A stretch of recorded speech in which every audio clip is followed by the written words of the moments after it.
Jusqu'à 13h, Côte-Nord. Attitude. Côte-Nord. Côte-Nord. Attitude. Midi 3 minutes, on est mercredi le 4 octobre.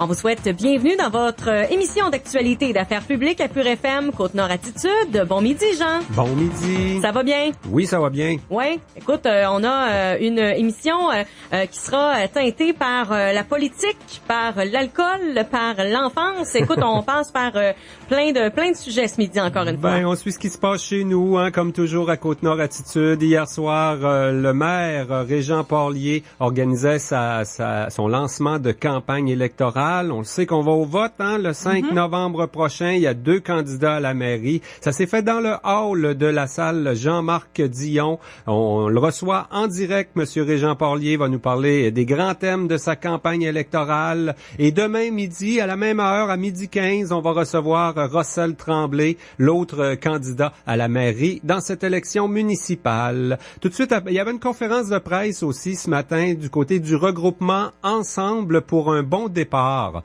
On a dévoilé les résultats et c'est positif. On a créé un outil qui s'appelle Portrait de votre enfant. C'est très utile avant qu'il arrive là à l'école ou même dans les garderies, les enseignants qui sont des intervenants très très importants, des personnes importantes auprès de nos jeunes là. Dès que le groupe s'installe à la rentrée, on a une petite idée de lequel qui a des difficultés de lecture, la personnalité des jeunes, lequel qui est plus qui bouge un petit peu plus que les autres. Ça c'est précieux pour les professeurs. C'est ce que vont venir nous dire 2 intervenantes, Christelle Savard qui est la coordonnatrice du regroupement Ensemble pour un bon départ et Caroline Dignard qui a travaillé très fort à ce projet de portrait de votre enfant.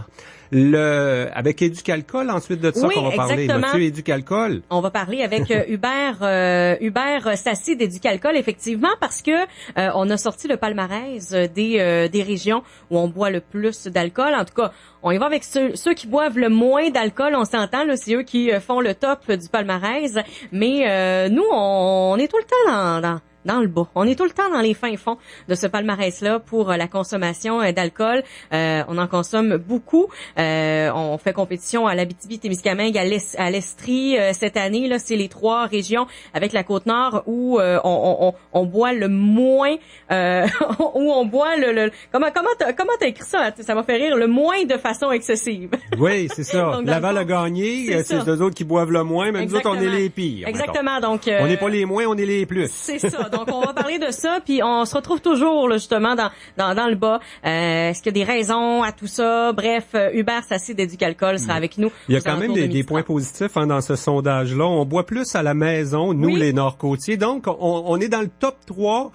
Ça, c'est positif là concernant la conduite en état d'ébriété. Exactement. On est pas fort là-dessus, il me semble aussi là qu'on est bon pour appeler des taxis, tout ça. Là. Fait que, écoute, tu sais... Puis on a des rouges qui s'en viennent dans quelques semaines. Exactement. Fait qu'on aime la fête, mais au moins, on est responsable. Voilà. Donc, Hubert Sassi d'Éducalcool sera avec nous vers 12h40. En fin d'émission Côte-Nord Attitude, on a la chronique de développement économique Sept-Îles. Nancy Méthode et Guy Bouchard seront avec nous. On parle surtout du COMAX. C'est le comité qui travaille à maximiser les retombées économiques des grands projets, des chantiers qui sont réalisés chez nous ou à proximité. Ça a pris naissance, entre autres, là, avec le chantier Romaine, où on voulait qu'il y ait le plus d'emplois possible de gens de la Côte-Nord. Nancy Méthode va aussi nous rappeler les services, là, puis comment ça fonctionne à développement économique Sept-Îles. Ça, c'est vers 12h50. Et juste avant, bien sûr, cette série d'entrevues, on a un bulletin d'actualité complet.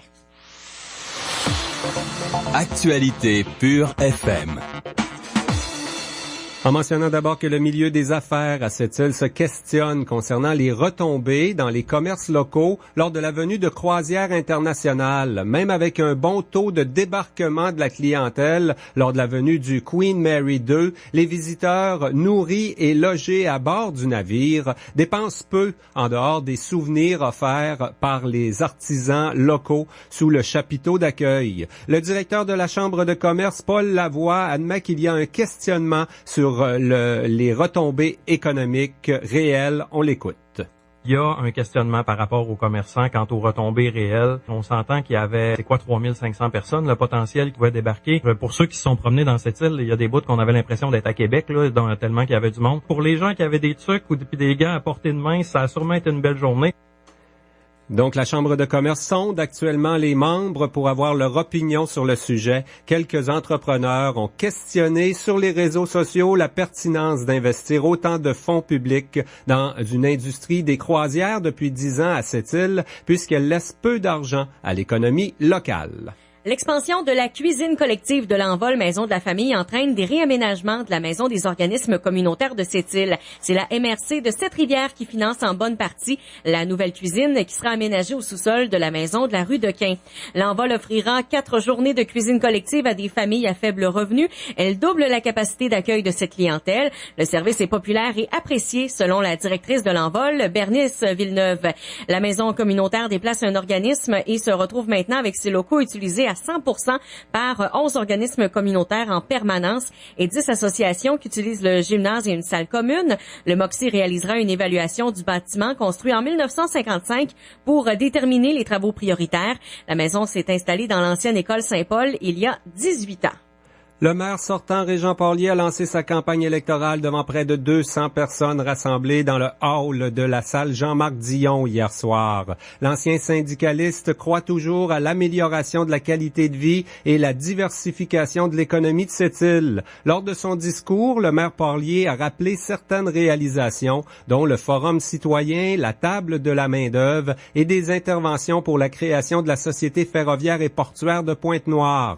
Régent Porlier veut continuer de créer des rapprochements avec les Inuits. Le maire sortant déplore que les 32 projets économiques pensés par 47 étudiants universitaires participant au forum Savoir à faire n'ont pas été présentés publiquement.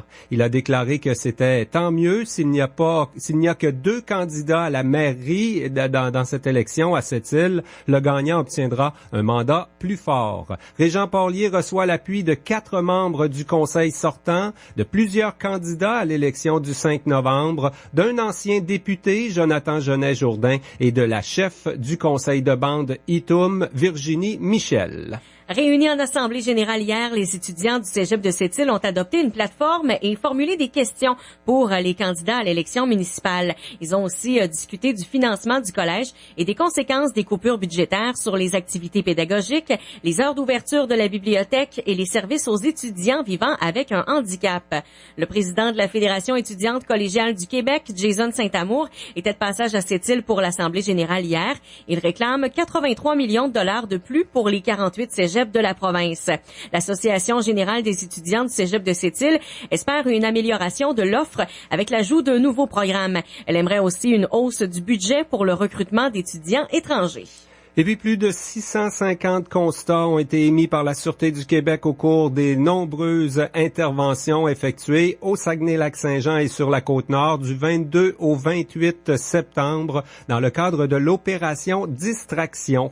Les policiers ont particulièrement ciblé l'utilisation du cellulaire au volant. La SQ souhaite amener les usagers du réseau routier à comprendre les risques des distractions au volant, comme les textos, mais on parle aussi de la nourriture, hein, c'est permis de manger au volant, mais il y a des façons de faire. Oui, une fondue, ça marche pas.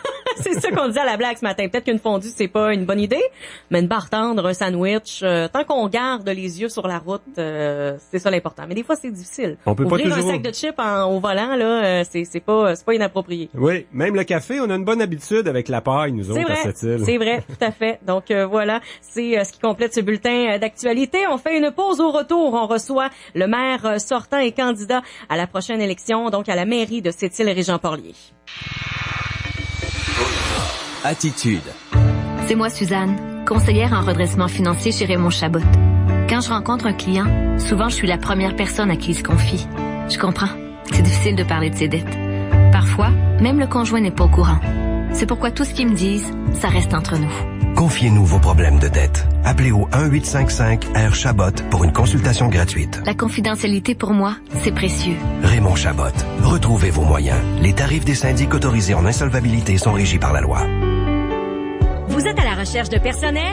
Saviez-vous que vous pouviez annoncer vos offres d'emploi ici, sur les ondes de votre station Attraction Radio? Une façon efficace et ultra rapide de rejoindre les gens directement dans leur quotidien. En plus, nous offrons un tarif spécial aux entreprises de la région pour les aider dans leur démarche de recherche de personnel. Pour information, contactez l'un de nos représentants au 94.1 Pure FM au 88 962 38 38. Ton chum est parti à la chasse? C'est tant mieux! Votre 94.1 récidive avec le concours Veuve de chasse. Une fille et 3 de ses amis vont vivre une belle journée samedi le 7 octobre. Ça commence avec la coiffure pour les 4 au Salon du Carrefour, le maquillage par Anne Vigneault et ça se poursuit avec le transport en limousine jusqu'au restaurant chez Sophie qui vous offre le souper et une consommation. En plus, la gagnante recevra un bijou Caroline Néron de la bijouterie Banville, une carte cadeau de 100 $ du centre Hi-Fi, une carte cadeau de 100 $ aux Galeries Montagnaises et des lunettes solaires de chez Iris. Inscris-toi sur notre page Facebook en commentaire sur la publication des Veuves de chasse. À chaque jour, écoute IA des matins, Pure Musique et Bonheur PM. Si tu es nommé, tu as 5 minutes pour nous téléphoner au 88 962 7088 et devenir finaliste. La seule condition pour t'inscrire, c'est d'être une veuve de chasse. Le tirage se fera vendredi le 6 octobre dans IA des matins. Bonne chance! Jusqu'à 13h. Côte-Nord. Côte-Nord. Attitude. Oui, le maire sortant Régent Porlier a procédé hier au lancement de sa campagne électorale. Ça s'est fait dans le hall d'entrée de la salle Jean-Marc Dion. C'est le nom d'un maire qui a été très longtemps à cette île. C'était peut-être symbolique finalement. Il y avait très exactement 192 personnes et de bons appuis dans le milieu politique également. Il est avec nous en direct, Monsieur Régent Porlier. Bonjour. Bonjour. Régent, donc 192 personnes, tu étais content quand même, hein? C'était pas mal l'objectif là pour une soirée de lancement. On a l'impression qu'on est en gang. Ah oui, absolument. Puis c'est important pour moi quand même, après 4 ans, de sentir que les gens sont en confiance puis ils sont au rendez-vous. Fait que oui, on était très heureux là, du résultat. Mm-hmm. Tu es allé d'un discours quand même pas trop long, même si les gens étaient partisans, étaient derrière toi, il y a eu beaucoup d'applaudissements. Peut-être d'abord le bilan là d'un mandat particulier, faut le dire. Il y a le contexte de ralentissement économique. Il y a eu le dossier Mine-Arnaud qu'on va peut-être plus aborder dans des débats parce qu'on en a déjà pas mal parlé ensemble. Là. Ta position est quand même connue. Donc un bon bilan que tu as présenté dans le discours d'hier. Là, tu as parlé de plusieurs choses. Le forum citoyen, la table sur la main-d'œuvre, peut-être les interventions dans la société ferroviaire et portuaire, c'est les choses que tu es le plus fier? Oui, ben écoute, une des choses qui était la plus importante, c'était de rebrancher la population sur l'appareil municipal. Pourquoi? Parce que je le disais hier, je pense que dans 27 000 têtes, et si on ajoute la communauté Innu, qui sont quand même 3 000, 3 500, ça fait beaucoup de têtes, ça fait beaucoup d'idées, et ça peut nous amener à des choses très intéressantes. Et moi, je pense qu'il y avait une distance de prix de la population, c'est important, et ça va faire la différence à bien des égards. Quand on dit aux jeunes, quand tu ouvres les portes, tu dis, ben, vous avez des idées, amenez-les, on va regarder ça. Mais particulièrement en période de ralentissement, comme tu l'as mentionné, ben, les bonnes idées, il faut savoir les entendre, les écouter, puis essayer d'avancer. Parce que ça fait tellement longtemps qu'on parle de diversification économique, est-ce qu'on a le droit de se priver de bonnes idées? Fait que, il y a plusieurs choses dont je suis assez fier, mais pour n'importe qui, traverser un ralentissement économique, c'est pas simple. Et souvent, les gens y associent au maire. Mais le maire, c'est une équipe, là. C'est un conseil. Le maire vote très rarement autour de la table du conseil. Le conseil vote et le maire est là pour s'assurer je dirais qu'un certain, comment est-ce que je dirais ça, que ça se passe bien, mais que les idées avancent, qu'on avance dans nos dossiers. Naturellement, on va tenter d'influencer, mais avant tout, c'est un conseil qui prend les décisions. Naturellement, le maire est là dans le conseil.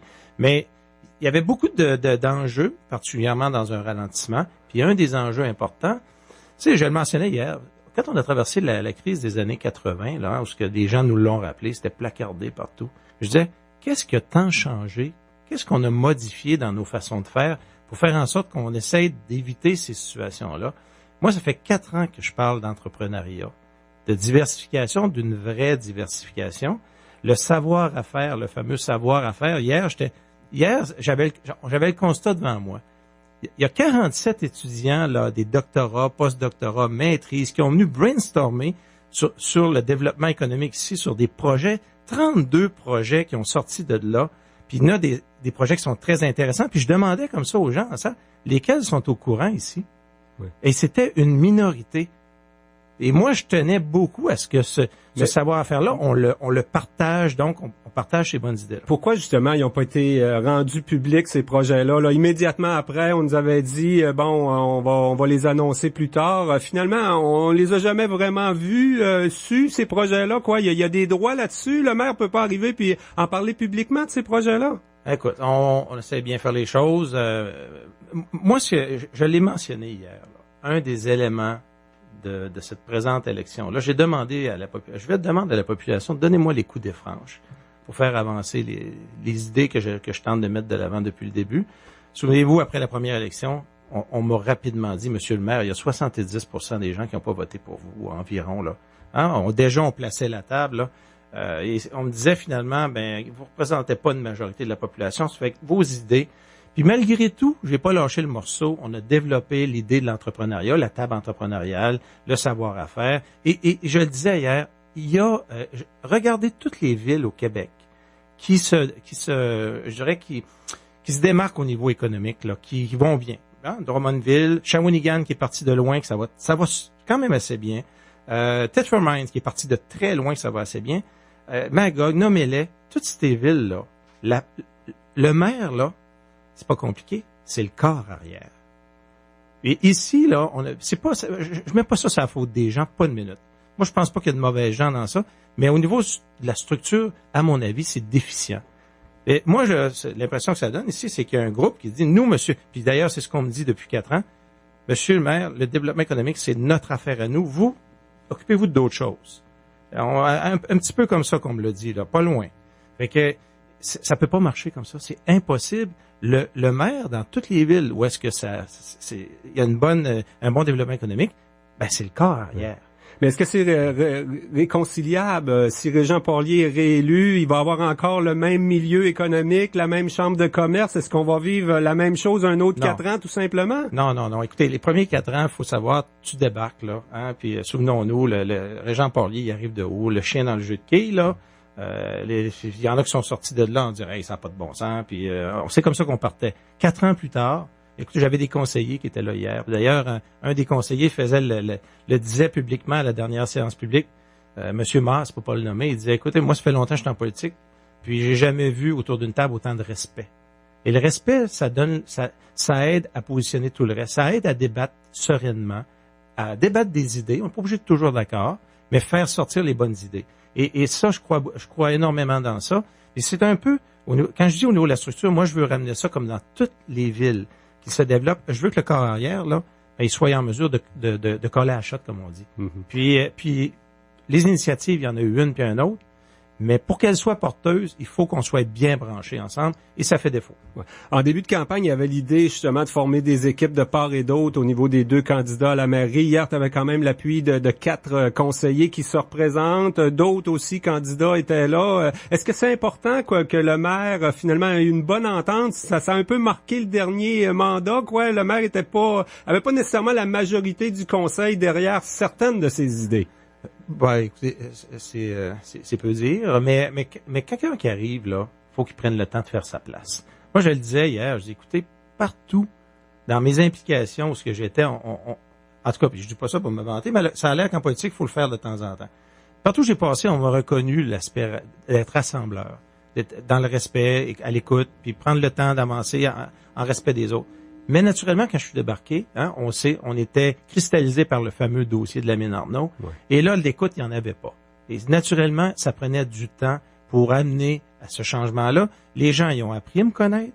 Puis je pense que c'en était une belle preuve hier, là, quand même. Puis ceux qui étaient pas là, ça veut pas dire qu'ils sont pas quand même à l'écoute de ce que je fais, là. Ouais, parce que la politique que tu as défendue, ce que tu disais hier, ta porte a toujours été ouverte. Si personne se présente pour entrer dans ton bureau, ça fait pas des dossiers à pousser non plus, ça. Voici, ceux qui étaient là hier, c'est les gens qui l'ont traversé la porte. Et ces gens-là, je dis pas que les autres, il y en a pas qui l'ont fait au travers des autres, là, mais ces gens-là, en début de mandat, ils étaient pas gagnés à Régent Porlier, là. Mais ils ont appris à traverser la porte, avec eux, on a travaillé ensemble, ils se sont aperçus que finalement, on était capable de travailler ensemble. Mais pour ça, il fallait vouloir le traverser, cette porte-là. Et regardez, ceux qui ont choisi de pas le faire, Bon, c'est sûr qu'il était pas là hier, là, mais c'est pas grave. Moi, je suis confiant de les gens, la population, là, c'est intelligente, la population. Elle voit les choses. C'est ça que je disais hier. Moi, mon garçon, je disais, c'est pas ce que tu dis qui est important, c'est ce que tu fais. Puis je disais aussi, par contre, en politique, c'est pas tout à fait vrai. Parce que je m'aperçois aujourd'hui que tout ce que j'ai fait, et j'en ai fait de la démarche au niveau du développement économique, sans arrêt depuis 4 ans, mais j'ai pas pris du temps pour en parler de chacune de ces initiatives-là, au point où aujourd'hui, on me dit, t'aurais dû en parler davantage. Mais la campagne va servir à ça, justement, d'en parler. Puis il y en a des projets avec lesquels on avance. Puis de quoi je suis particulièrement fier, tu l'as mentionné tantôt, rapprochement avec la communauté Innu.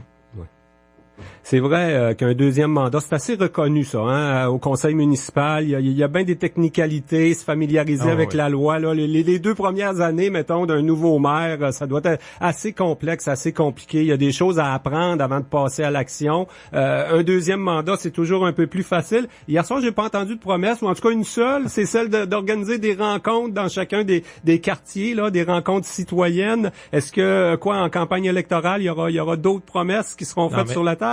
Écoute, d'abord, que je l'expliquais tantôt, il faut réaliser, je pourrais te promettre mer et monde, c'est le conseil municipal qui décide et qui prend toutes les décisions. Alors, moi, la promesse que je fais, c'est de faire de mon mieux, comme j'ai fait au cours de la dernière année, m'assurer que les citoyens vont avoir sa place pour être écoutés, entendus, puis, naturellement, poursuivre toutes les démarches qu'on a amorcées pour faire la vraie diversification économique, du développement, et un peu tout ça. Mais la descente de bateau, là, c'est clair qu'on va régler ça, parce que ça n'a pas de bon sens. Là, on a été empêtrés dans toutes sortes d'affaires légales. Ça a été très, très long. Ça a créé beaucoup d'impatience. Ça, je le promets, là, on va le régler. Mais savoir à faire, est-ce qu'on peut donner un suivi, finalement? Ça fait quoi, déjà 1 an, là, bientôt? C'est là que je dis que ça... S'il y a 32 projets qui dorment puis que c'est pour créer des emplois à cette île, là, il y a quelque chose qui marche pas, là. Comme je l'ai dit tantôt, c'est pas de mauvaises personnes. À mon avis, c'est un problème de structure et de communication. Moi, je peux vous dire qu'après le 3 mois de moratoire qu'il y a eu pour les participants, parce que les participants avaient un avantage pour 3 mois, entrepreneurs et étudiants, pour développer les projets. À la sortie du 3 mois, là, moi, personnellement, j'étais prêt à ce qu'on les pogne un par un, puis surtout qu'on publicise à notre population, dire, regardez sur quoi on a travaillé pendant ces 4 jours-là, regardez si c'est structurant puis intéressant, mais ça, on l'a toujours pas fait. Ça me déçoit, mais je me dis, mais une chose est sûre, s'il y a juste 2 candidats, il y aura nécessairement quelqu'un qui aura une majorité. Et c'est ce que je souhaite. Je souhaite qu'on me donne la chance, avec une majorité, d'aller au bout de mes idées. Puis au bout du prochain mandat, si j'ai pas livré, de toute façon, les gens sauront très bien quoi faire. Mais je suis pas inquiet. Il y a plein de choses intéressantes qui s'en viennent. Oui. On peut imaginer que le maire qui se vantait hier là d'être fier du respect qui s'est imposé dans les débats, là, dans la conjoncture au sein du conseil municipal au cours de ce mandat. D'ailleurs, tes objectifs que tu as mentionnés en début d'entrevue, là, c'est directement lié au thème que tu avais de campagne en 2013, citoyens au cœur de la ville. Là, j'ai vu tes affiches, mais j'ai pas remarqué le slogan, quoi. On va avoir une campagne propre. Il y a des événements qui s'en viennent d'ici le 5 novembre du côté de Régent-Port-Lié? Ben moi, en tout cas, ma marque de commerce a toujours passé dans le respect. Par contre, on se dit les vraies choses. J'ai dit, moi, je vous dirai pas quelque chose pour vous plaire, puis dire le contraire aux voisins. J'ai toujours mis l'heure juste, je pense, en espérant faire pour le mieux, pour la collectivité. C'est clair que quand on prend une décision de tirer de la neige sur les terrains, on fait extrêmement de malheureux, hein? Parce que ça serait beaucoup plus facile. Puis j'entends déjà un candidat dans les districts dire, ben regarde, on va se mettre à ramasser la neige. Quand tu arriveras autour de la table du conseil, puis qu'on dira combien ça coûte, tout le monde, puis réaliser qu'en période de ralentissement, c'est pas les meilleurs choix, là. On essaye d'y aller pour l'essentiel, préserver nos services le plus possible pour la population. Ben, de la neige, c'est de la neige. C'est vrai que c'est pas intéressant, c'est vrai que c'est incommodant, mais entre ça et des services directs à la population, la question se pose même pas. Mais moi, je suis pas inquiet. Le conseil, avec ce qu'on a entre les mains, puis comme je le disais tantôt, il y a des choses très positives qui s'en viennent. On les voit arriver, là, même du côté de la Pointe-Noire. Et ça, j'ai trouvé ça malheureux quand même, parce que on a parlé que d'un projet pendant plusieurs années, là, je vous dirais. Et moi, j'ai toujours dit, mais on sait même pas. Et tout d'un coup, qu'il se réalise pas, on va être devant quoi? Alors que du positif, il y en a. Champion, là, Hein, c'est une question de semaine. On parle le premier trimestre 2018 là, pour lancer les opérations. On me disait, quelqu'un me disait qu'il engageait, là, tous les mois, il engageait quand même pas mal de monde. Scully a été vendu. Au plan Nord, on me parle qu'il travaille très, très fort pour 2018 aussi. Est-ce que ça arrivera? On verra. Mais il y a du positif. Puis le positif dans une économie, moi, tous ceux qui connaissent l'économie, on le sait que la confiance, c'est 50%. Puis le premier ministre est venu le dire. J'ai dit, j'étais content d'entendre le premier ministre venir dire ce que je dis depuis 4 ans. Lâchez votre discours de morosité. Mais il a dit aussi, mettons-nous pas des lunettes roses, mais on n'est pas obligé, sur la place publique, de parler morose. Et c'est clair que ça n'a aucune plus-value. S'il y a quelque chose, on plonge avec un discours de morosité. Alors qu'on peut tous dire, on est bien conscient, aider nos entreprises, faire les représentations, mais avoir un discours qui est mobilisateur. Puis moi, je crois énormément dans ça. Ben Valérie, il nous reste à remercier Régent Porlier. On peut rappeler que Russell Tremblay, l'autre candidat à la mairie, sera avec nous demain à la même heure, à 12h15. Les deux candidats ont accepté de collaborer, de participer à des débats pendant la campagne électorale sur nos ondes. On va annoncer les dates seulement après la fin du dépôt des mises en candidature, parce qu'il y a encore des possibilités d'un troisième candidat et d'autres également pour les sièges de conseillers. Régent Porlier, merci beaucoup pour ta présence. C'est moi qui vous remercie. Bonne journée.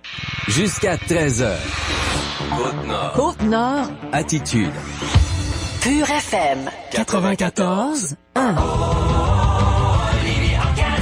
Les nouveautés sont arrivées chez Olivier d'Occasion. Profitez du plus grand inventaire de voitures d'occasion dans la région et du meilleur prix à l'achat ou à l'échange de votre véhicule actuel. Voyez notre inventaire au www.olivieroccasion7îles.com et obtenez un rabais instantané. Venez nous rencontrer au 106 Maltais. Votre radio sera sur place dès 14h30. Olivier d'Occasion, ouvert ce soir jusqu'à 20h. Financement disponible sur place. Ici Michel Bellavance. Je vous invite à soutenir les athlètes étudiants de chez nous tout en participant à la grande dégustation fromage et vin qui aura lieu le samedi 14 octobre. Du plaisir, de la danse et des vins portugais à l'honneur. Des billets, Janovic 965-0977, Michel Bellavance 965-6438. Le 14 octobre, j'encourage notre jeunesse avec plaisir. Saviez-vous que même si la belle saison est terminée, votre voiture a toujours besoin de bien se faire traiter? L'hiver est dur sur votre véhicule et pour lui offrir la meilleure protection qui soit, faites confiance aux professionnels du Paradis de l'Auto. Pour son 30e anniversaire, le Paradis de l'Auto vous offre 30 $ de rabais sur le cirage ainsi que sur les traitements anti-rouille et ce, pour un temps limité. Préparez votre véhicule au hasard de l'hiver en prenant rendez-vous avec les spécialistes du Paradis de l'Auto à votre service depuis 30 ans. 490 Otis 968 1940. Côte-Nord. Attitude. Éducalcool a dévoilé récemment, la semaine dernière, le palmarès des régions du Québec concernant les Québécois et l'alcool. Donc, un vaste sondage. On réalise un tel palmarès à tous les 2 ans. Pour la Côte-Nord, il n'y a rien de très, très réjouissant, là. On a souvent les pires résultats au Québec à ce palmarès. Monsieur Hubert Sassy est directeur général d'Éducalcool. Bonjour, Monsieur Sassy. Bonjour. D'abord, rappelez, Éducalcool, là, c'est un organisme, paragouvernemental, on peut dire ça non, comme pas ça? du tout. C'est un organisme privé sans but lucratif dont la mission est de promouvoir la consommation modérée d'alcool pour les gens qui choisissent de boire. Effectivement, comme vous venez de le rappeler, tous les 2 ans, nous faisons un sondage des habitudes de consommation, des opinions et de la conduite avec faculté affaiblie de chacune des régions du Québec, ce qui nous permet aujourd'hui, en 2017, à la fois de comparer les régions les unes avec les autres et de comparer chaque région avec son portrait d'il y a 2 ans. Et pour la Côte-Nord, il y a effectivement des mauvaises et des bonnes nouvelles. On commence par celle que vous choisissez. Ouais, ben là, si la bonne nouvelle, c'est d'être passé du 16e au 15e rang, c'est pas une grosse bonne nouvelle, ça, là. Non, ça, c'est une toute petite bonne nouvelle. La bonne nouvelle, c'est que même si sur la Côte-Nord, on est avant-dernier pour ce qui concerne le pourcentage de gens qui consomment de manière excessive, en matière de conduite avec les facultés affaiblies, là, on est dans le top 3. Ça veut dire qu'il il y a plus de gens qui consomment de manière excessive au moins une fois par année, mais que les conducteurs, une fois qu'ils ont trop bu, ils sont pas mal plus responsables qu'ailleurs au Québec. Ça, c'est le bon côté de la chose. Bon, on a amélioré en termes de responsabilité. On est encore des gros consommateurs. Si je comprends bien, là, on a amélioré notre position d'un rang, mais c'est l'Abitibi-Témiscamingue qui est au dernier rang, le Bas-Saint-Laurent, le Saguenay-Lac-Saint-Jean, tout ça, c'est dans le bas du classement. C'est surtout en région, la consommation est plus forte dans les régions qu'on dirait là espacées des grands centres. Oui, écoutez, il faut bien comprendre que ce dont on parle. Ce qu'on a isolé ici, c'est ce qu'on appelle la consommation excessive, c'est-à-dire boire 5 verres ou plus par occasion. Et ça, il est exact qu'il y a plus de gens qui consomment de manière excessive dans les régions que dans les centres urbains. Et c'est une donnée importante, mais ça ne veut pas dire que tout le monde dans la région boit trop. Ceux qui consomment de manière excessive, en règle générale, représentent autour de, selon les régions, entre 22 et 27-28% de la population. Donc, il se peut très bien que la moyenne de la population soit modérée, mais que le petit groupe qui consomme de manière excessive soit plus nombreux, ce qui est le cas. Et ça peut s'expliquer de plusieurs raisons. Essayer de vous donner un léger portrait de ce qui est possible. Évidemment, je ne peux pas vous l'affirmer parce que ce n'est pas le sondage qui l'a démontré, mais une analyse sociologique permet de déterminer les choses suivantes. Premièrement, dans les régions, il y a un plus grand pourcentage que dans les centres urbains de travailleurs qui quittent la maison pour des longues périodes, 2 semaines, des fois 3 semaines, des fois 1 semaine. Quand ils reviennent en ville pour se reposer, que ce soit des gens qui soient sur 2 semaines de travail, 1 semaine de repos, etc., ben là, ils lâchent leur fou un peu plus parce qu'ils ont été privés plus longtemps à l'extérieur. Deuxièmement, ce sont des travailleurs qui sont un peu plus jeunes que la moyenne. Et on sait tous que les jeunes consomment davantage de manière excessive que les plus âgés. Troisièmement, ce sont aussi des gens qui ont des salaires relativement supérieurs à la moyenne.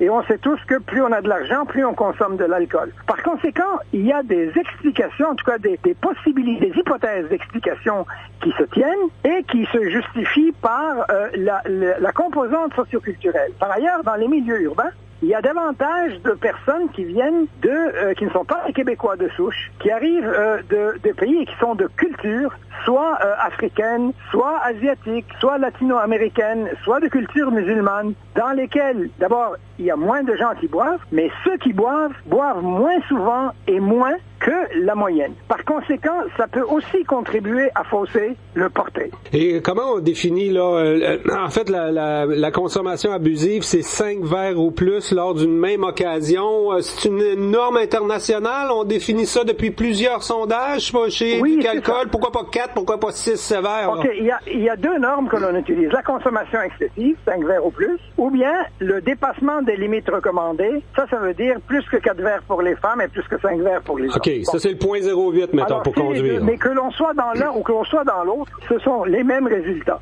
Donc, c'est toujours Laval qui est en premier, c'est toujours l'Abitibi-Témiscamingue qui est en dernier, puis les autres se placent à peu près de la même manière. Ouais. Mais encore une fois, ce qui est important, c'est pas de dire voici les bons puis voici les méchants. Ce que Éducalcool fait, ce sont les gens des régions eux-mêmes qui nous disent voici de quoi nous avons l'air. Et nous, tout ce que nous faisons, c'est que nous leur renvoyons le message qu'ils nous ont livré en leur disant voici ce que vous êtes d'après vous-même. Si vous avez le goût de vous questionner sur votre consommation et de réduire votre consommation ou de modifier vos habitudes, eh bien faites-le, c'est à vous de le faire. Nous, on n'est pas là pour dire au monde quoi faire. On est juste là pour leur donner des informations qui leur permettent de prendre des décisions éclairées, peu importe ce que soient ces décisions. Bon, Éducalcool ne veut pas nous faire sentir coupables parce qu'on vit en région non plus. D'ailleurs, c'est ça, ce qui se passe chez notre voisin, ça arrive pas tout le temps dans la maison chez nous. Je pense que là-dedans, il y a un message aussi au gouvernement, peut-être la formation des serveurs de restaurants, de bars, par exemple. Extrêmement clair. Ça, c'est extrêmement clair. Je dois vous dire que les Québécois se comportent pas mal mieux que leur gouvernement. Parce que s'il y a un gigantesque perdant dans les résultats de ce sondage, c'est le gouvernement qui, depuis 12 ans, refuse de rendre obligatoire le cours Action-Service pour les serveurs des bars et des restaurants. Cours Action-Service a été créé par l'Institut de tourisme et d'hôtellerie du Québec et Éducalcool. Ça fait 15 ans qu'il existe. Il a été démontré que si ces cours-là étaient obligatoires, ça ferait baisser de 25 à 33% la conduite avec les facultés affaiblies et d'autant les épisodes de violence substance. Pour des raisons qu'on ne comprend pas, notre gouvernement refuse de le rendre obligatoire et je sais pas pourquoi, parce qu'ils nous disent tous que c'est une bonne idée, mais quand vient le temps de passer à l'action, ils le font pas. Deuxièmement, une autre affaire qui a été démontrée très, très, très clairement, c'est que dans les régions où il y a davantage de surveillance policière,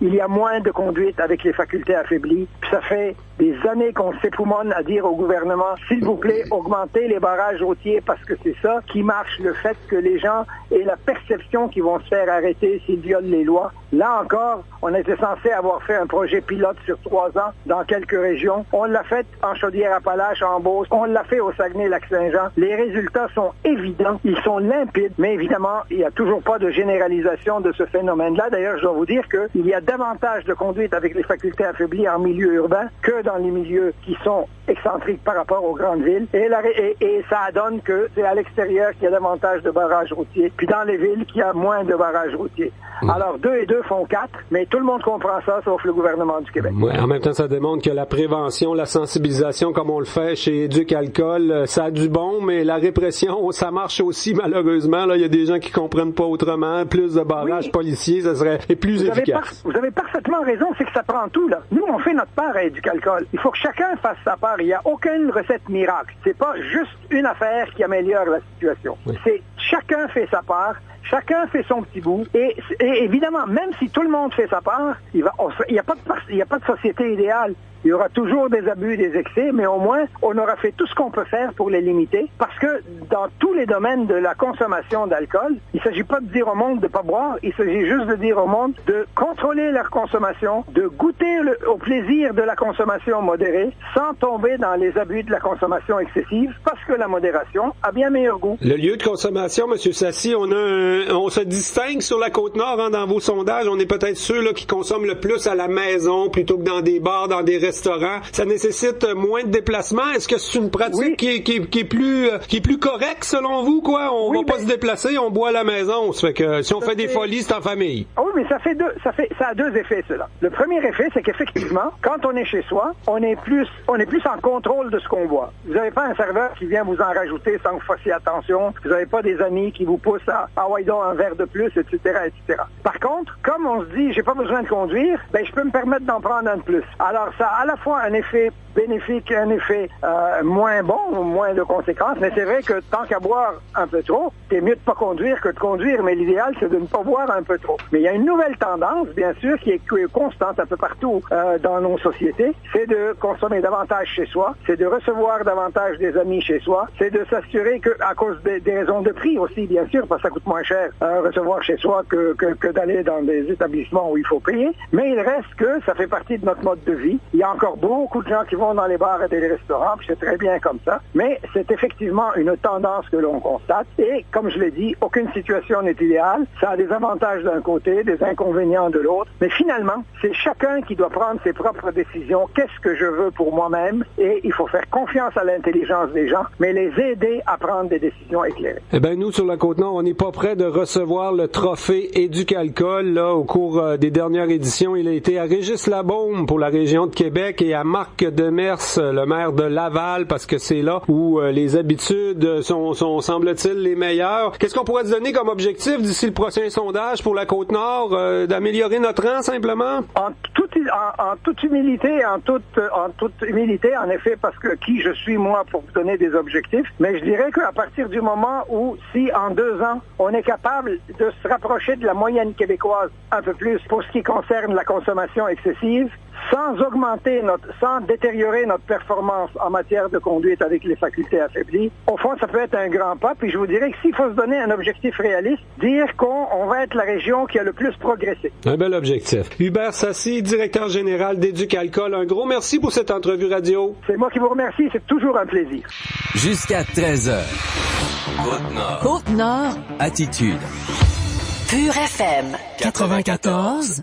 La saison des cartes de hockey est de retour chez Tim Hortons. Réalisez votre rêve de hockey. Collectionnez toutes les cartes à jouer de la LNH de Tim. Obtenez un paquet de 3 pour $1 à l'achat d'une boisson. Vous pourriez trouver l'une des 87 cartes signées par Sidney Crosby. Taxe en su dans les restaurants participants pour une durée limitée. Détails sur collectionner.gagner.ca. Avec Pascal Barriot de Vitre Expert, plus de tracas pour le froid cet hiver. Fort de ses 15 ans d'expérience, venez le rencontrer pour un vaste choix de démarreurs à distance. Besoin d'une réparation ou d'une installation de pare-brise? Fiez-vous à Vitre Expert qui s'occupe de vos réclamations d'assurance pour vous et se déplace jusque chez vous avec son service mobile.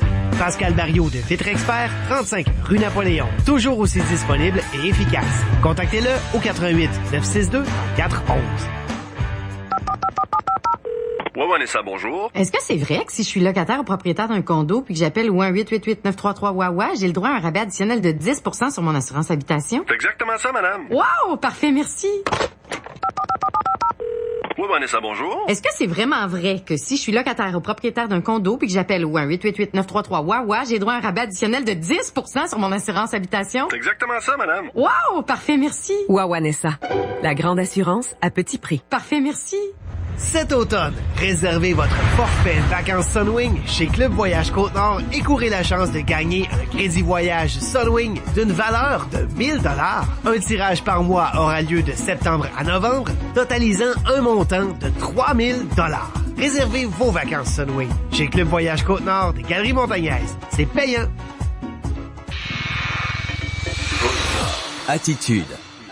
Valérie, est-ce que tu connais l'outil de transition vers le préscolaire appelé Portrait de votre enfant? Écoute, comme je n'ai pas d'enfant, je ne le connais pas, mais je pense que tu vas nous en parler par contre, Jean. Mais j'aurais tellement aimé ça que ça existe là quand mes garçons étaient petits bouts de chou, puis je suis sûr que ma mère dirait la même chose, qu'elle aurait tellement aimé ça que ça existe quand moi j'étais petit bout de chou. Mais non, mais aujourd'hui pour les parents ça existe et c'est le regroupement Ensemble pour un bon départ qui l'a créé ou en tout cas qui l'a implanté ici chez nous à cette île. Christelle Savard est coordonnatrice d'Ensemble pour un bon départ et Caroline Dignard est avec nous également. Caroline, toi, t'es plus comme intervenante dans ce dossier-là, c'est ça? Oui, en fait, je suis une des partenaires. Je travaille pour le CIS de la Côte-Nord dans l'équipe de santé publique. Bon. Christelle, bonjour. Caroline bonjour. Aussi. Qui va nous présenter ça, là? Ça vient d'où, Portrait de votre enfant? C'est quand même un outil, là. Ce matin, on a eu un bilan en conférence de presse, puis c'est quand même positif, les résultats de ça, là. On vient de l'évaluer. Ben oui, en fait, c'est très positif. Dans le fond, ça part de où? Ça part de la concertation d'Ensemble pour un bon départ. Donc, les partenaires se sont questionnés sur la transition vers le préscolaire des tout-petits.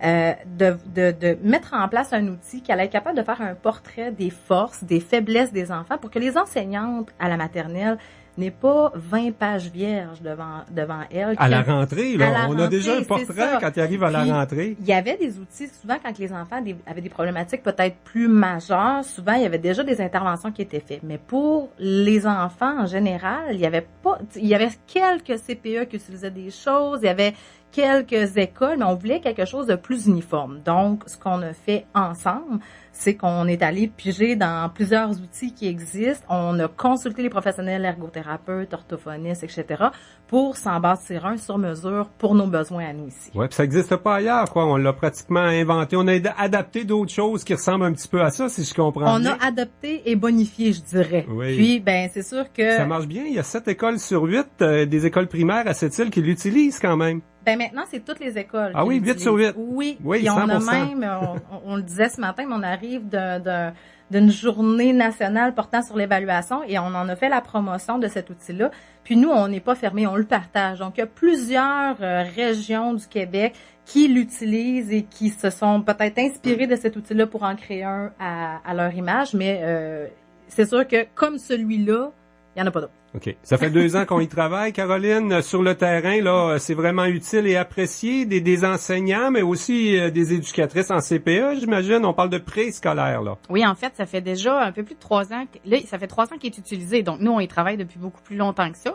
On a lancé l'outil il y a quelques années. On avait fait à l'époque aussi une conférence de presse. Mais là, ce matin, ce dont on voulait parler, c'était l'évaluation de ce beau portrait-là, dans le fond. C'est que avec Avenir d'enfants, ils nous demandent régulièrement d'évaluer les actions qu'on propose dans notre milieu. Puis pour nous, on avait tellement travaillé fort sur cet outil-là qu'on voulait savoir s'il était vraiment efficace dans notre milieu. Donc, on a travaillé ensemble, l'équipe ici à cette île-là, les gens de la commission scolaire, du CIS, Christelle, les gens des CPE. On a travaillé ensemble à faire l'évaluation nous-mêmes. Ce qui est assez rare quand même. Généralement, tu es accompagné de chercheurs ou de spécialistes en évaluation, là. Donc, on a monté les questionnaires, on a sondé les parents. On a quand même eu des réponses de 200 parents qui avaient utilisé l'outil l'année d'avant. C'est quand même beaucoup. Puis, en règle générale, les résultats sont vraiment très bons. Donc, tout le monde est satisfait. Il y a eu plein de points positifs, puis même des trucs qu'on n'avait pas prévus, en fait. Oui, mais c'est pas toujours le fun. J'imagine, là, je me mets dans la peau d'un parent, là, quand mes jeunes étaient petits, puis on allait au CLSC pour consulter, puis est-tu hyperactif ou s'il est juste très actif sans soit maladif. C'est pas toujours plaisant de se faire donner des diagnostics sur notre enfant, là. Ben là, ce qu'on a aimé, en fait, de notre évaluation, c'est que les parents ont dit qu'ils se sentaient pas jugés quand ils l'ont rempli. Donc, ils l'ont complété vraiment en faisant... dans la façon de faire, d'abord. Et voilà. Ils l'ont complété vraiment en regardant leur enfant puis en le faisant le plus honnêtement possible. Et ce qui est encore plus intéressant, c'est que les enseignants nous ont dit qu'après coup, quand ils ont appris à connaître les enfants, le portrait qu'ils avaient eu au début était fidèle. Donc, ça veut dire que les parents, ils essaient pas soit de minimiser un problème de langage ou un petit retard. C'est vraiment un vrai portrait de l'enfant. Donc, c'est hyper aidant pour l'enseignant. Puis, un des autres aspects intéressants, c'est toutes les communications qui peuvent se faire entre différents intervenants, comme par exemple les orthophonistes qui travaillent pour le 6 en deuxième ligne et tout ça. Et il y avait on avait remarqué que les gens se parlaient pas assez. Donc, grâce à l'outil, on a réussi à développer un petit peu ça, là, une meilleure communication entre les différents intervenants qui gravitent autour de ces enfants-là. Et puis sa continuité, je parle d'argent entre autres là, parce que bon, on parle de monde qui travaille, qui sont payés par d'autres, par des organismes communautaires parfois, par le réseau de la santé parfois. On a deux bons exemples là. Est-ce que il y a les fonds pour continuer que ça poursuive ça, si c'est utile? Ben en fait, ce qui est intéressant, c'est qu'Avenir d'enfants, en fournissant les sous, nous a permis de faire un outil qui est très beau visuellement et attrayant. Donc là, on a le document, on peut quand même juste faire quelques modifications, c'est assez simple. Donc là, il est utilisé partout. On a même développé une formule web pour faire la compilation, tout ça, vraiment un outil qui existe pour les enseignants eux-mêmes.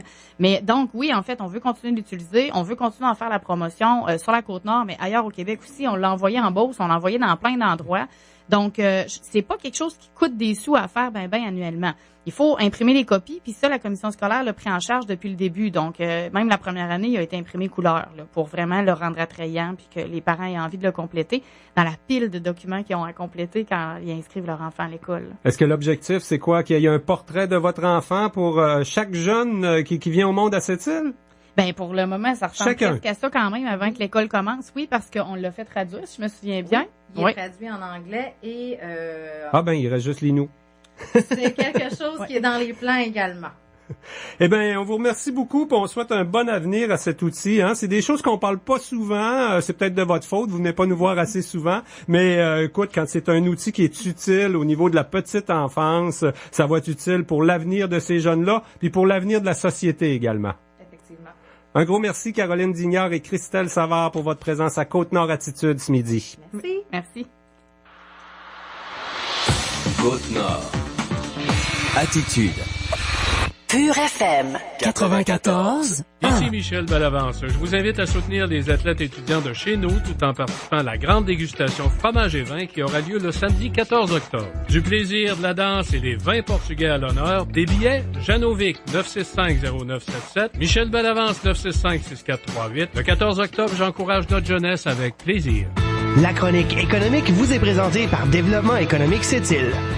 On a notre chronique avec Développement économique Sept-Îles. On va parler, entre autres, de maximiser les retombées économiques des grands projets, mais des plus petits aussi pour Sept-Îles et la Côte-Nord. Guy Bouchard est avec nous, de même que Nancy Méthode de la Corporation de développement économique Sept-Îles. Bonjour. Bonjour, Jean. On pourrait rappeler d'abord, Nancy, là, quand même, différents services. Hein, c'est des services diversifiés chez Développement économique Sept-Îles, mais toujours en lien, bien sûr, avec votre mission. Oui, tout à fait. Dans le fond, Développement économique Sept-Îles, ce qu'on fait, c'est qu'on supporte notre clientèle en ayant le rôle surtout de facilitateur et d'accompagnateur dans les défis d'implantation, que ce soit de la croissance, expansion, pour maximiser les meilleures opportunités de développement économique. On a également plusieurs champs d'intervention, comme on disait, au niveau des projets industriels. On fait la promotion de Sept-Îles avec ses avantages concurrentiels. Ensuite de ça, au niveau du service conseil, on fait toujours ça. On accompagne les promoteurs dans leurs projets. On les aide au niveau du montage de plans d'affaires,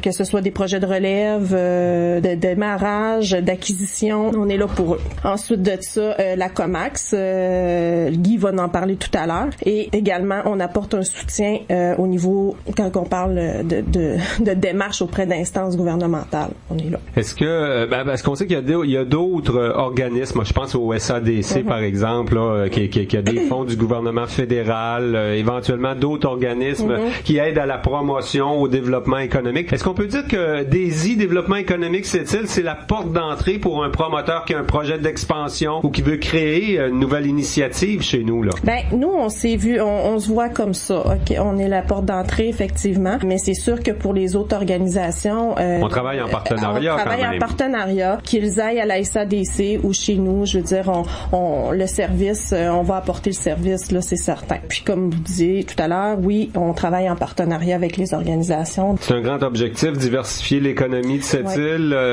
On peut dire qu'il y a des programmes, de l'argent pour ça, au gouvernement fédéral, provincial. C'est à explorer, hein, quand même. Des fois, il y en a des programmes, ça dépend tout le temps de notre créneau, notre secteur d'activité, quand même. Tout à fait, ça dépend du secteur d'activité, ça dépend de beaucoup de choses. Nous, ce qu'on fait quand on dit qu'on est facilitateur, dans le fond, c'est ça, c'est qu'on va aller chercher l'information pour le promoteur, tout dépendant du secteur d'activité, que ce soit agricole, que ce soit industriel, où on peut aller chercher des choses, on va y aller. J'imagine qu'on n'a pas toujours le rôle rose là, d'encourager les entreprises. Parfois, on peut s'apercevoir qu'un projet, il manque des éléments et peut-être pas au bon endroit, aurait trop d'obstacles à cette île. On peut aussi dire à des promoteurs ou les réorienter vers d'autres choses, j'imagine. Ben, réorienter, surtout quand tout projet qui rentre chez Développement économique Sept-Îles, on prend le temps de regarder avec eux de quelle façon qui pourrait être faisable. Dans le fond, on regarde la faisabilité du projet avec le promoteur. Et il y a aussi tout le rôle de promotion, d'animation dans le milieu, de faire connaître les opportunités, de stimuler l'entrepreneurship chez nos jeunes. On travaille à tout ça.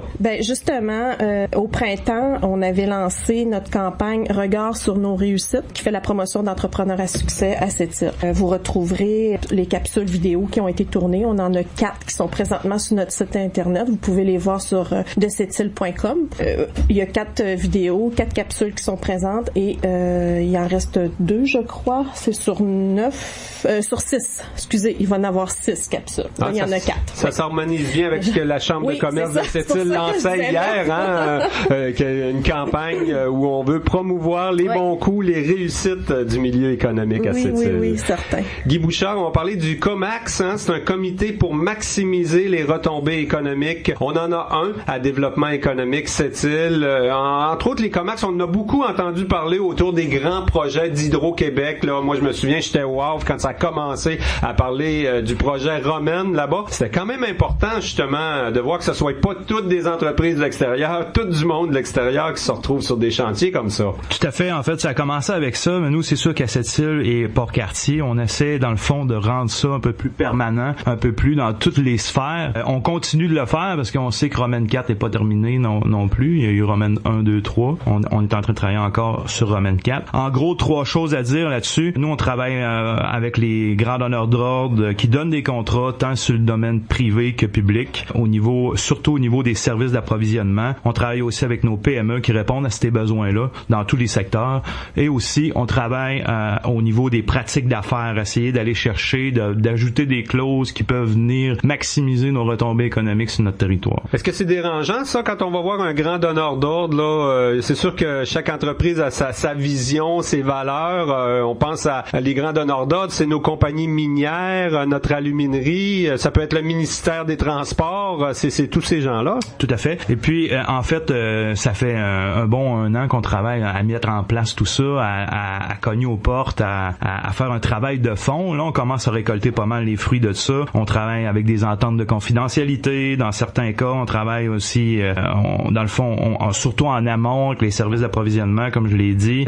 Dans le concret, comment ça peut se concrétiser, c'est un peu au niveau de l'approche client, au niveau des fois de certains recouvrements de payables. Ça peut jusque-là. On travaille vraiment, on est facilitateur entre les deux, là, au niveau des PME et des grands donneurs d'ordre. Souvent, c'est de faire circuler l'information. C'est ce qu'on fait dans un comité comme ça. Quelqu'un peut être responsable d'un chantier, puis je sais pas qu'il existe telle compétence dans telle entreprise. C'est ça la réalité sur le terrain. Tout à fait, puis c'est vraiment du terrain, comme tu le mentionnes, Jean. Là. On fait beaucoup de terrain, on fait des visites d'entreprise, tant tant les grands donneurs d'ordre que les PME. On est sur le terrain, on est là pour répondre aux besoins, aux deux types de besoins, tant les PME que les grands donneurs d'ordre. Mais dis-moi, Guy, si c'est bon pour les grands donneurs d'ordre, pourquoi pas pour des plus petits chantiers, là? Hier, justement, avec la campagne de la Chambre de commerce, c'est Jacques Lafrance qui est le premier entrepreneur à cette île, leader qu'on veut mettre en évidence. Il y a quand même 200 chantiers d'environ 1 million, là, 600 000 dans ces dépanneurs, marché 7 jours ou dans ces commerces. C'est important aussi, si c'est un petit chantier, de maximiser les retombées chez nous? Tout à fait, puis on est là aussi. C'est sûr que j'ai parlé plus de grands donneurs d'ordre dans mon entrevue, mais on fait pas de distinction entre la grosseur des projets, qu'ils soient 100 millions, qu'ils soient 500 000, qu'ils soient 5 millions. Ça n'a pas d'importance. On les trace tous. On les trace tous, ces petits projets-là, qu'ils soient petits ou grands. On est là, puis on essaie de justement, on est la porte d'entrée là-dessus, puis on donne des outils aussi aux gens qui ont besoin de connaître davantage nos entreprises pour qu'ils puissent en avoir davantage chez nous. C'est devenu un réflexe dans les mentalités des gens là, qui attribuent des contrats, d'essayer de faire attention à l'économie locale? Ça l'a toujours été un petit peu, mais là, vraiment, avec nos efforts qu'on fait, on sent que c'est de plus en plus ça, puis on s'en va toujours vers ça. Et ce qui est intéressant, c'est qu'on a une ressource pour le faire. Hein. On a engagé Marthe Nadeau, qui était bien connue parce qu'elle a travaillé longtemps pour Hydro-Québec dans les relations avec les milieux. C'était la fille des chantiers d'Hydro-Québec. On se souvient de Sainte-Marguerite III, elle était là. Tout le Nostouk à Bécomo. La Romaine, au début, elle était là. On a donc engagé une personne qui fait ça à temps plein, presque. En fait, on est une équipe. On travaille, Marthe et moi, sur ce dossier-là. Marthe, elle me coach beaucoup, justement, parce que tu viens de le mentionner. Elle a une très grande expertise à ce niveau-là. Mais on travaille vraiment ensemble là, dans ces dossiers-là, puis on cogne aux portes ensemble, puis on chemine ensemble. Ouais, il faut le faire, hein, parce que des fois, on peut penser que nos grands donneurs d'ordre, ce sont Rio Tinto, Aluminerie, Alouette, mais quand ils vont donner un gros contrat, ils vont aller en sous-traitance, puis là, le contracteur général, lui, il connaît peut-être pas tout le monde dans le milieu, il sait pas où sont les entreprises, il va aller à Attelage puis amener du monde de l'extérieur sur nos chantiers. Quand c'est des gros contrats, on essaie justement de voir à ce qu'il y en ait le maximum chez nous, et aussi, des fois, c'est sûr qu'on peut pas nécessairement aller toutes les chercher, mais on travaille fort là-dedans, puis on cible des domaines où ce qu'on est fort chez nous. Donc les domaines, les secteurs économiques, on les connaît, là, où sont nos forces, que ce soit minier, que ce soit construction, que ce soit tourisme, que ce soit Némite, là, on est partout. Eh bien, Guy Bouchard, Nancy Méthode de Développement économique Sept-Îles, un gros merci pour cette chronique ce midi. Merci à toi. Merci beaucoup. La chronique économique était une présentation de Développement économique Sept-Îles. Midi 59, c'est ce qui met fin à notre édition du mercredi 4 octobre de Côte-Nord Attitude. Jean, demain, autre grosse émission qui vous attend, Tommy et toi? Oui, on va accueillir Russell Tremblay, candidat à la mairie de Sept-Îles, demain en ouverture de Côte-Nord Attitude. Mais tu sais que la semaine prochaine, c'est la semaine de prévention de la protection incendie. Le chef pompier du service de la ville de Sept-Îles, Denis Jutras, sera avec nous demain midi. Pas juste pour nous parler de prévention, on va aussi parler de la réalité terrain, là, les statistiques. Il y en a plus qu'on pense des incendies à Sept-Îles, des interventions des pompiers en tout cas. Ben oui, donc ce sera à ne pas manquer demain midi, bien sûr. Merci beaucoup d'avoir été là. On vous souhaite un bel après-midi à Pure FM. Bye bye. Au revoir.